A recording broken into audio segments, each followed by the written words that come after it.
বন্ধ হয়ে যাওয়া শিল্প কারখানা চালু করতে বিশেষ তহবিল গঠন করতে যাচ্ছে বাংলাদেশ ব্যাংক।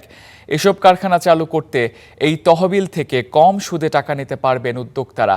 কারখানা চালু করতে সেই অর্থ চলতি মূলধন হিসেবে ব্যবহার করতে হবে। যেসব কারখানার পণ্যের চাহিদা রয়েছে বাজারে, তারাই পাবে এই তহবিল সুবিধা।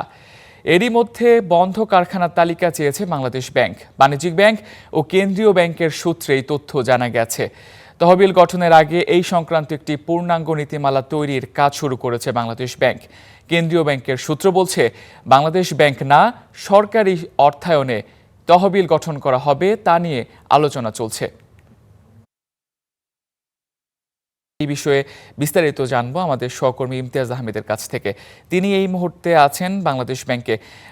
ইমতিয়াজ, এই তহবিল যে গঠন করা হবে, এখানে তালিকাটা ঠিক কোন পদ্ধতিতে করা হতে পারে এবং ঠিক কেমন অর্থায়ন করা হতে পারে এইসব প্রতিষ্ঠানগুলোকে, এই বিষয়ে একটু বিস্তারিত জানাবেন।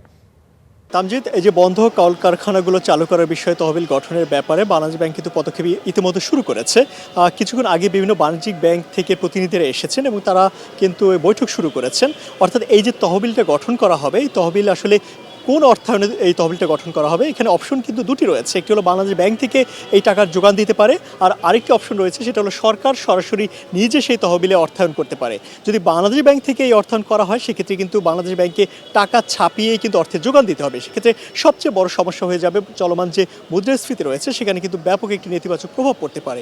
সেক্ষেত্রে সরকারের পক্ষ থেকে যদি তহবিলে অর্থায়ন করা হয়, সেক্ষেত্রে সমস্যা কিন্তু অনেকটাই কমে যাবে। আর কারা মূলত এই তহবিল পেতে পারে, সেক্ষেত্রে কিন্তু এখনও একটি পরীক্ষা নিরীক্ষার মধ্যে চলছে। তারা আসলে চাচ্ছে যে মূলত যেসব কারখানা ইতিমধ্যে বন্ধ হয়ে গিয়েছে কিংবা আংশিকভাবে বন্ধ হওয়ার পথে রয়েছে, তারাই কিন্তু এই তহবিল পেতে পারে। এই তহবিল আসলে যেই সব কারখানাগুলো 100 কোটি টাকার উপরে বিভিন্ন সময় ঋণ নিয়েছে, তারাই মূলত এই তহবিল পেতে পারে। এবং সেই যারা ঋণ আসলে খেলাপি হয়ে গেছে, তাদের ব্যাপারে আসলে কী সিদ্ধান্ত হবে, সেক্ষেত্রে বাংলাদেশ ব্যাংক বলছে প্রথমে সেই ঋণ খেলাপিগুলো পুনঃ অর্থায়নের ব্যাপারে কিন্তু তারা সেই বিষয়গুলো নিয়ে তারা ভাবছে। এবং এর পরবর্তীতে সেসব কারখানা থেকে যদি বিদেশি ক্রয়াদেশ পায় এবং কী ধরনের পণ্য তারা উৎপাদন করছেন, এর উপরে নির্ভর করে কিন্তু তাদেরকে এই যে তহবিল থেকে মোটামুটি অর্থায়ন দেওয়ার ব্যাপারে সিদ্ধান্ত নিতে যাচ্ছে বাংলাদেশ ব্যাংক। এখনও বৈঠক চলছে।